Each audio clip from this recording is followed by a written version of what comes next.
I caught my wife's personal trainer crossing the line, showed up at the gym, exposed his predatory games, and taught him what real strength means.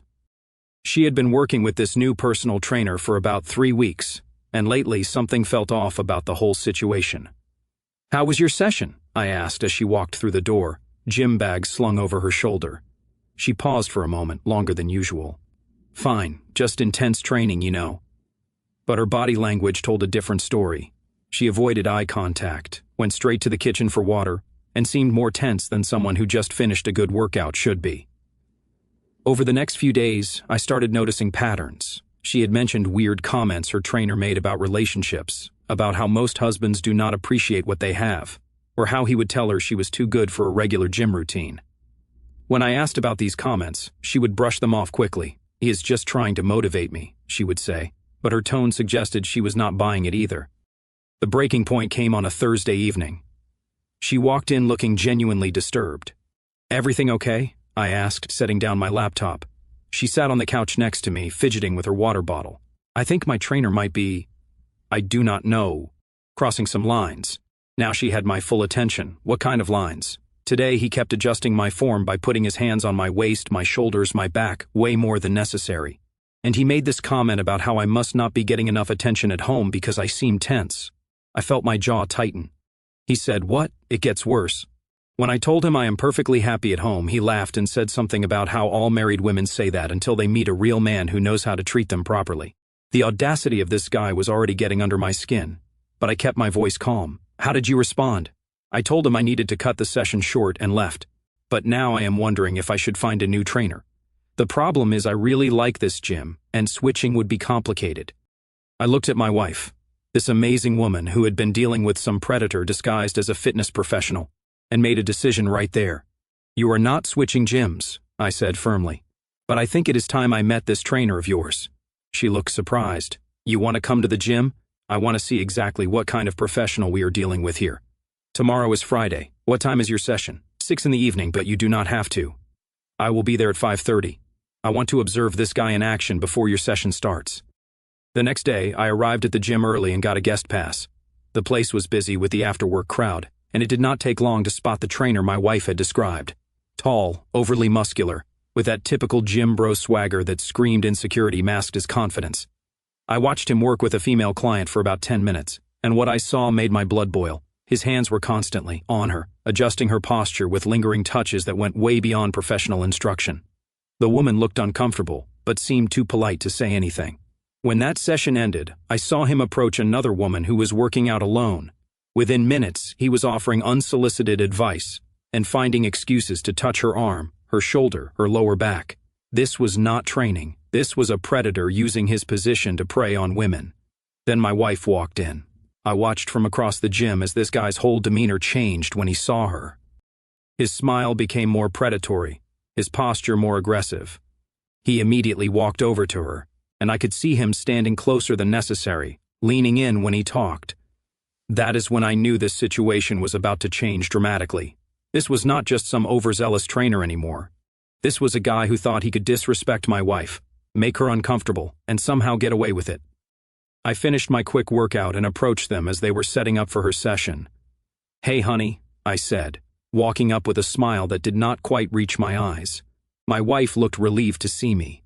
"Oh, this is my husband I told you about." The trainer turned to face me, and I immediately saw the sizing up look in his eyes.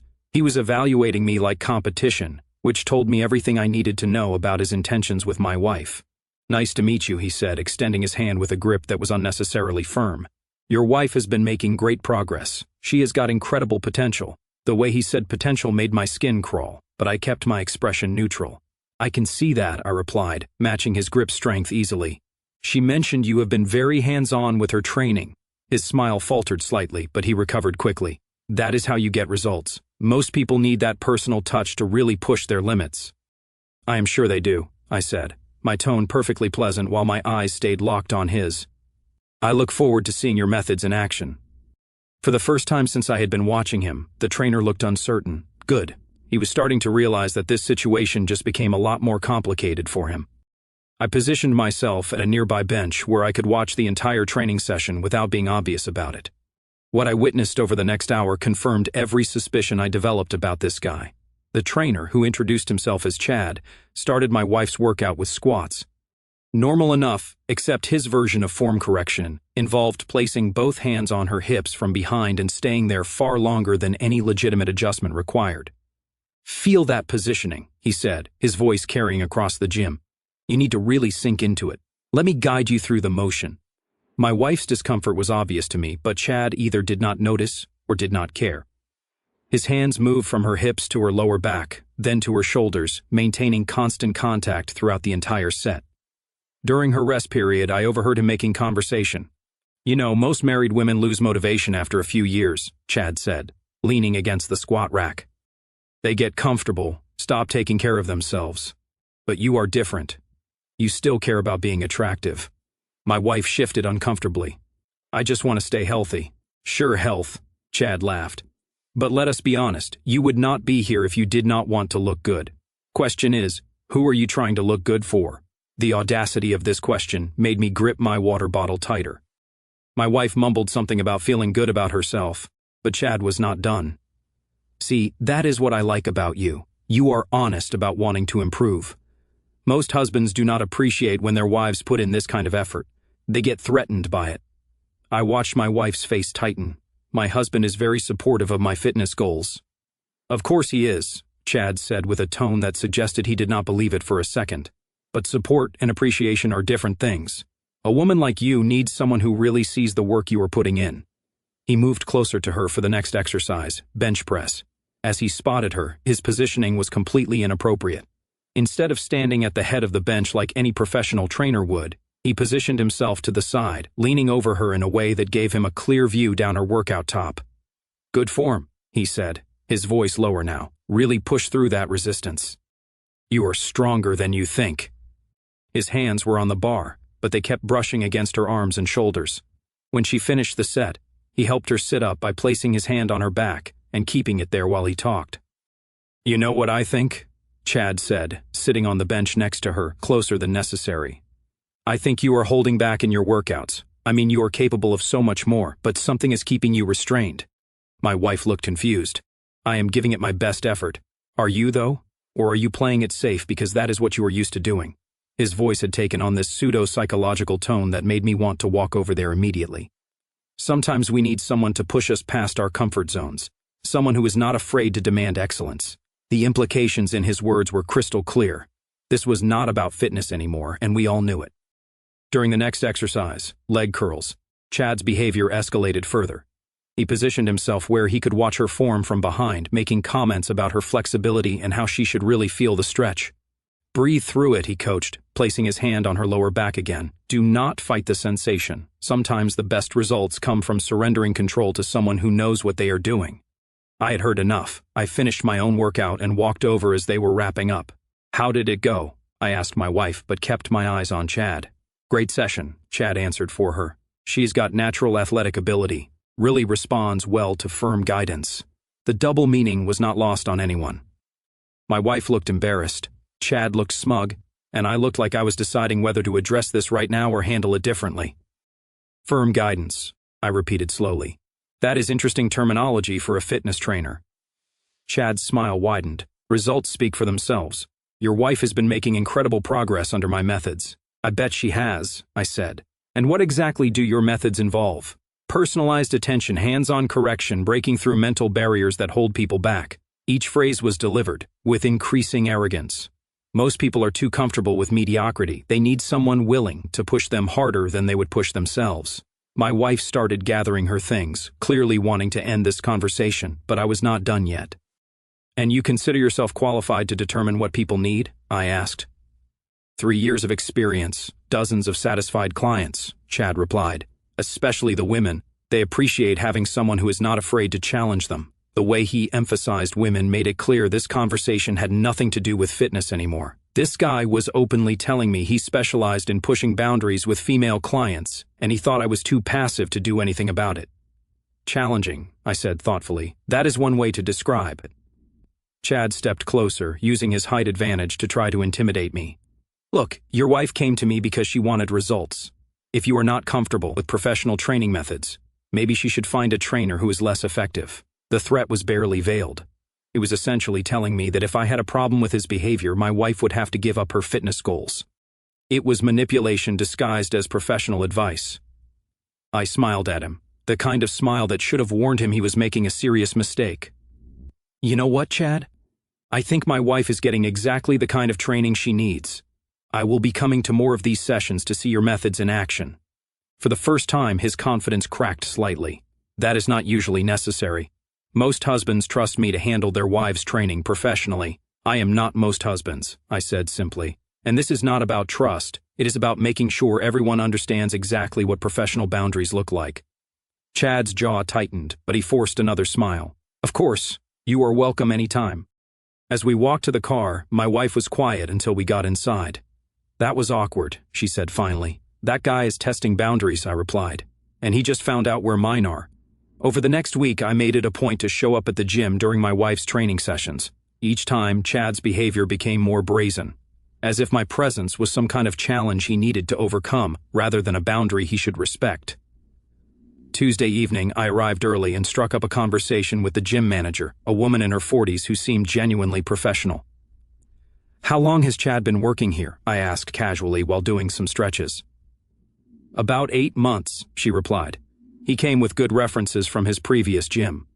Has he been popular with clients? She paused, and I could see there was more to the story. He is effective with certain clients, though we have had to have a few conversations about maintaining professional boundaries. That phrase told me everything. This was not the first time Chad's behavior had been an issue. What kind of conversations? I pressed gently. The manager looked around, then lowered her voice. Between you and me, we have had 3 complaints in the past 6 months, all from female clients who felt he was too touchy during sessions. Nothing actionable legally speaking, but enough to make us keep an eye on things. 3 complaints and he is still working here? He is very careful about how he operates. Never crosses the line enough to warrant termination, and he always has explanations for his training methods. Plus, he brings in revenue. I filed that information away. Chad was a repeat offender who had learned how to stay just shy of getting fired. That explained his confidence and his willingness to push boundaries. When my wife's session started, I watched Chad put on his usual performance. But today, he seemed determined to provoke a reaction from me. During deadlifts, he positioned himself directly behind her, his chest nearly touching her back as he guided her form. His hands were on her hips, her waist, her shoulders, all under the guise of professional instruction. Feel how your body wants to move, he said, his voice loud enough for me to hear from across the gym.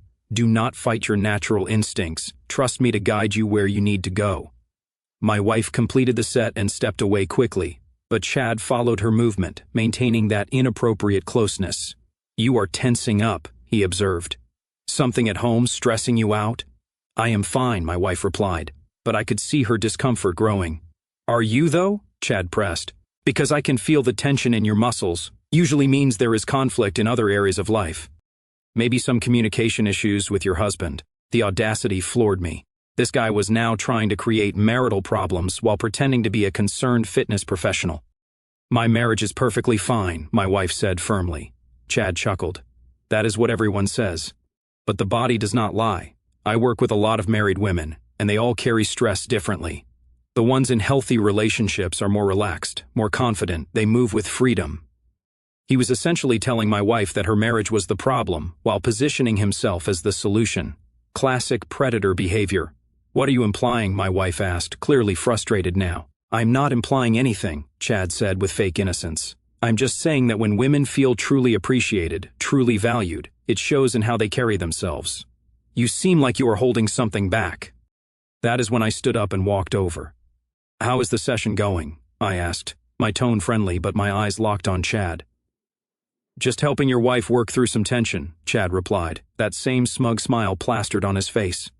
She has been carrying a lot of stress lately. Has she? I said, looking at my wife with genuine concern. Anything I should know about? My wife shook her head quickly. It is nothing, just normal workout tension. But Chad was not done stirring the pot. Sometimes tension comes from feeling unappreciated. Women need to feel valued, truly seen for who they are. When that is missing at home, it manifests physically. The implications were getting more direct. He was now openly suggesting that I was not meeting my wife's needs while positioning himself as someone who could. Interesting theory, I said calmly. And you have developed this insight through your extensive training in psychology? Chad's smile faltered slightly. I have worked with enough women to recognize patterns. Patterns? I repeated. Like what, exactly? Like how married women respond to male attention when they are not getting enough at home. They light up when someone really pays attention to them, really focuses on their needs. He was being so blatant now that even other gym members were starting to notice. A couple of women nearby had stopped their workouts to listen, and I could see them exchanging glances. So, you make it your business to provide that attention? I asked. I provide professional training services, Chad said, but his tone suggested he provided much more. If clients feel valued and appreciated during that process, that is just good customer service. Customer service, I said slowly. Is that what you call it when you tell married women they are not appreciated at home? Chad's confidence was building again. He seemed to think he was winning this conversation. I call it honesty. Most husbands take their wives for granted. They stop seeing them as attractive, desirable women and start treating them like roommates. The guy was now openly insulting me while hitting on my wife. His arrogance had reached levels that demanded a response. And you do not take them for granted? I asked. I see every woman who trains with me as someone special, someone worth investing time and attention in. That is why they get results with me that they do not get elsewhere. He was practically advertising his services as more than fitness training at this point. My wife looked mortified, but Chad seemed oblivious to how inappropriate he was being. Fascinating approach, I said. And how many of these special women have you helped feel properly appreciated? Chad's chest puffed out with pride. More than I can count. Women remember how it feels to be treated like they matter. That is when one of the women who had been listening nearby walked over. She was probably in her late 30s, fit and clearly agitated. Excuse me, she said to Chad. Are you talking about treating women like they matter? Chad turned toward her with that same predatory smile. Always happy to help, because I remember how you treated me like I mattered, she interrupted. Right up until I told you I was not interested in your after-hours training sessions. Then suddenly my form was terrible, and my attitude was the problem. Chad's face went pale. I do not know what you are talking about. Sure you do not, she said loudly enough for half the gym to hear. Just like you do not remember telling me my husband probably did not appreciate my flexibility or suggesting I might benefit from private sessions at your apartment. More people were paying attention now. Chad looked around nervously, realizing his reputation was about to take a serious hit. That is a misunderstanding, he said quickly. The only misunderstanding, I said, stepping closer to him, is thinking this behavior would continue without consequences. Chad looked between me and the growing audience, and for the first time since I had met him, he looked genuinely worried. The next evening, I arrived at the gym 10 minutes before my wife's session. Chad was working with another female client, and I watched him dial back his usual behavior significantly. Word was apparently spreading about yesterday's confrontation. When my wife arrived, Chad's demeanor was noticeably different. Gone was the overly familiar touching and the inappropriate comments. He kept a professional distance and focused strictly on exercise instruction. For about 20 minutes, I thought maybe the message had finally gotten through to him. Then his ego kicked in. During a lat pull to down exercise, Chad positioned himself behind my wife to spot her. As she completed a rep, he leaned down and said something in her ear that made her stiffen immediately. I could not hear what he said, but her reaction told me it was not about proper form. She turned to look at him with obvious disgust, but Chad just smiled and stepped back. That is when he noticed me watching and decided to escalate things deliberately. Your husband has been keeping a close eye on our sessions, Chad said loudly enough for me to hear. Must be nice having someone so protective. The way he said protective made it sound like insecure. My wife looked uncomfortable with the attention this was drawing from other gym members. He is just being supportive, she replied quietly. Sure, Chad said, his voice carrying that familiar condescending tone. Though I have got to wonder if all that supervision comes from trust or from knowing he cannot compete. I stood up from my bench and walked over. Compete with what exactly? Chad turned to face me with renewed confidence. Being called out yesterday had not humbled him. It had just made him more determined to prove his dominance. Just making conversation about different training philosophies, he said with fake innocence. Training philosophies? I repeated. And what philosophy involves telling clients their spouses cannot compete? The philosophy that believes in pushing people beyond their comfort zones? Chad replied, stepping closer to me. Some people are naturally more aggressive, more willing to take what they want. Others are more passive. He was now openly calling me passive while positioning himself as the aggressive alpha. The insult was clear to everyone within earshot. Interesting theory, I said calmly. Care to elaborate on what you think you want to take? Chad's smile widened. He thought he was winning this psychological game. I think some men know how to appreciate what they have, and others just assume it will always be there. My wife looked mortified. Can we please just finish the workout? But Chad was not done proving his point. You know what I have learned, working with women. They respond to confidence. Real confidence, not the kind that needs backup or supervision. He was directly challenging my presence at the gym while insulting my masculinity in front of my wife. The guy had apparently learned nothing from yesterday's humiliation. Real confidence, I said thoughtfully.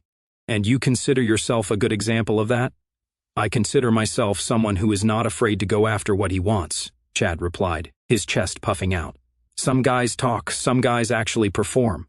The sexual innuendo was blatant now. He was essentially telling my wife that he could satisfy her better than I could, all while standing 3 feet away from me. Perform, I repeated slowly. Like a personal trainer who hits on married clients? Like a man who recognizes quality when he sees it? Chad shot back, and is not afraid to let that quality know it is being wasted. That crossed every line. He just told my wife she was wasted on me right to my face in front of a gym full of people. My wife stepped back, clearly disgusted. That is completely inappropriate. But Chad misread her disgust as playing hard to get. He moved closer to her, close enough that she had to take another step back. What is inappropriate is settling for less than you deserve, he said, reaching out to touch her arm. That is when I stepped forward and grabbed his wrist before his hand could make contact. The only thing that is inappropriate, I said, my voice deadly calm, is thinking you can put your hands on my wife. Chad tried to pull his wrist free, but I maintained my grip. He looked surprised by my strength. Let go of me, he said, trying to sound commanding, but coming across as nervous. Gladly, I replied, releasing his wrist. Right after we established some boundaries. Chad rubbed his wrist and stepped back, but his ego would not let him back down completely. Boundaries? You mean like the boundary between a weak man and a strong one? The insult hung in the air like a challenge. Several people had stopped their workouts to watch what was unfolding. Weak, I said, nodding slowly. Is that what you think I am? I think you are a man who needs his wife supervised because he knows he cannot satisfy her, Chad said, his voice rising. I think you are threatened by real men who know how to treat women properly. My wife's face flushed with anger. How dare you speak to my husband like that? But Chad was too far gone to care about her reaction. He had committed to this confrontation and was determined to prove his dominance. I am speaking the truth, he said, turning back to me. Your wife deserves someone who appreciates her body, someone who knows how to make her feel like a real woman. He actually reached toward my wife's waist as he said this, as if to demonstrate his point about appreciating her body. That is when I grabbed his wrist again, but this time I did not let go. You want to know the difference between weak and strong? I asked, my voice still calm despite the fury building inside me. Chad tried to pull free, but quickly realized he could not let go of me right now. The difference, I continued, is that weak men need to touch women without permission to feel powerful. Strong men earn respect without laying a finger on anyone. I squeezed his wrist just hard enough to make my point. Chad's face went pale as he realized the strength difference between us. You are hurting me, he said, his bravado evaporating. No, I replied calmly. This is restraint. Hurting you would be responding to your disrespect the way it deserves. Chad looked around desperately, realizing that his intimidation tactics had backfired spectacularly. The audience he had wanted to impress was now watching him get humiliated by the weak husband he had been insulting. Look, this is just a misunderstanding, he said quickly. The only misunderstanding, I said, finally releasing his wrist, is thinking you could disrespect my wife and walk away unchanged. Chad rubbed his wrist again, his confidence completely shattered. What is that supposed to mean? I smiled at him, the kind of smile that promised consequences were coming. It means your education and respect is just getting started. Chad rubbed his wrist, rage building in his eyes. The humiliation of being physically restrained was eating at him, and I could see his desperation to salvage his reputation. You think grabbing my wrist makes you tough? Chad said, his voice shaking. That was a cheap shot. Several gym members gathered around, sensing this was not over. My wife moved closer to me, wanting to leave, but Chad was not done. How about we settle this properly? Chad challenged. See who is actually man enough to back up their talk. He was challenging me to a fight. His ego could not handle being shown up. Settle what exactly, I asked. Whether you can handle real competition or if you are just another weak husband who talks big, Chad said, rolling his shoulders. My wife tugged my arm. Let us just go. He is not worth it. Chad smirked. Listen to your wife. She knows you cannot handle this. You are right, I said. I should listen to my wife, especially when she is trying to protect you from something you are not prepared for. Chad laughed. Protect me from what? From learning the difference between gym muscles and real strength? Chad's face darkened. You think I am all show? Let us do this properly, arm wrestling right here, right now. The crowd murmured with anticipation.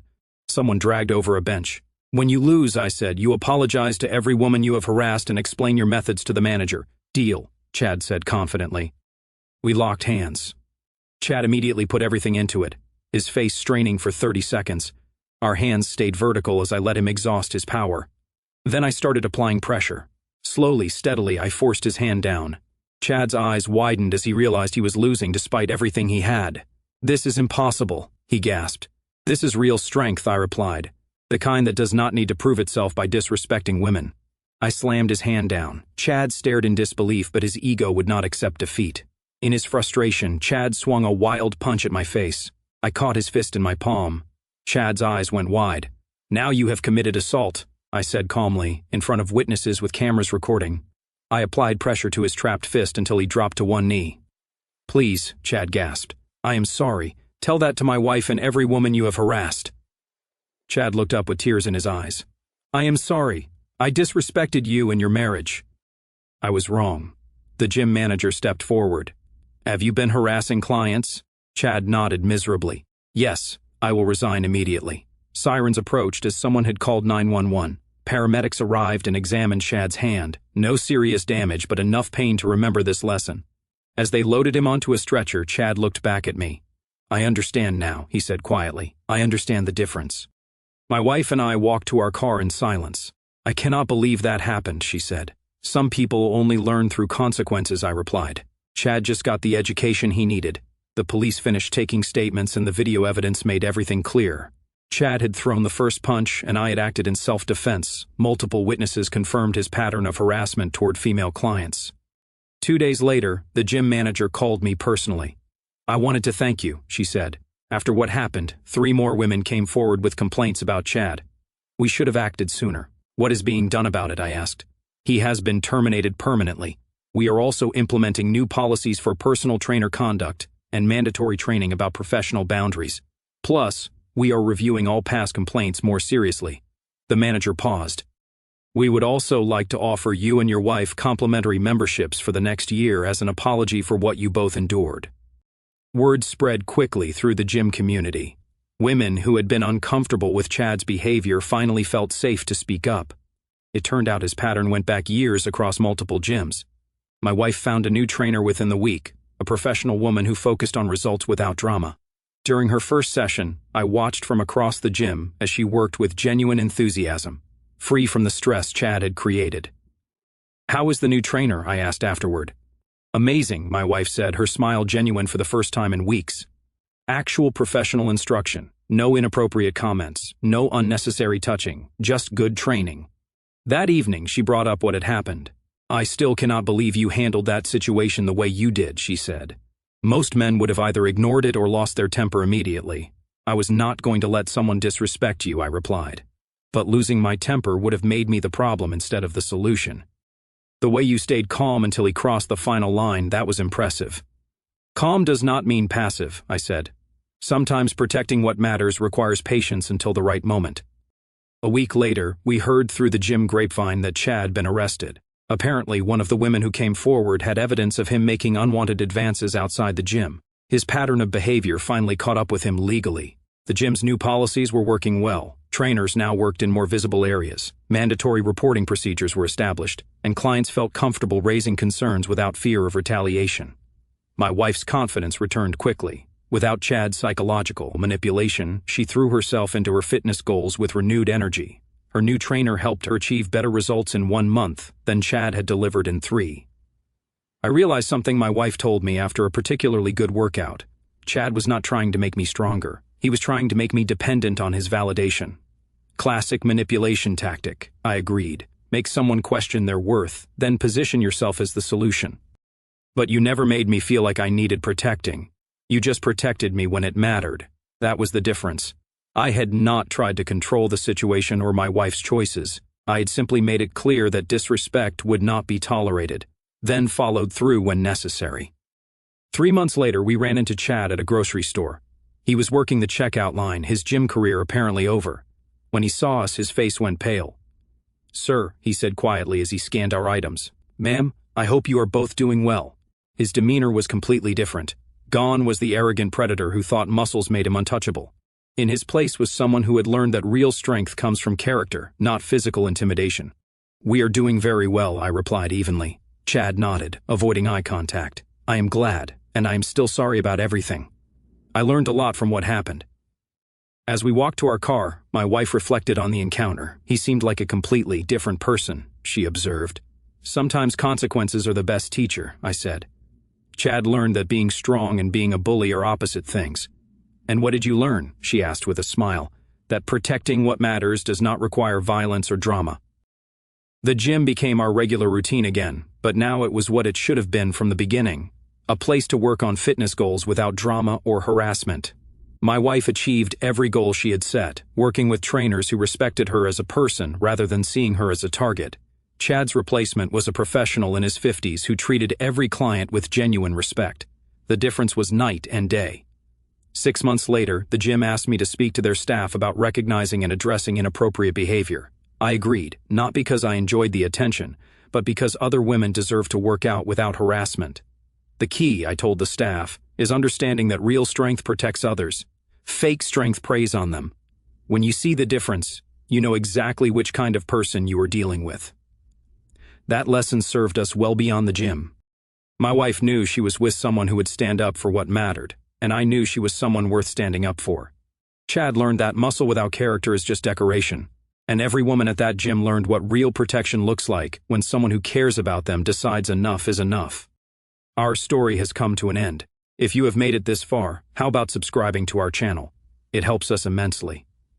I have selected 2 other videos for you that I am sure you will enjoy. Feel free to click on them. I will be waiting for you in the next story. See you soon.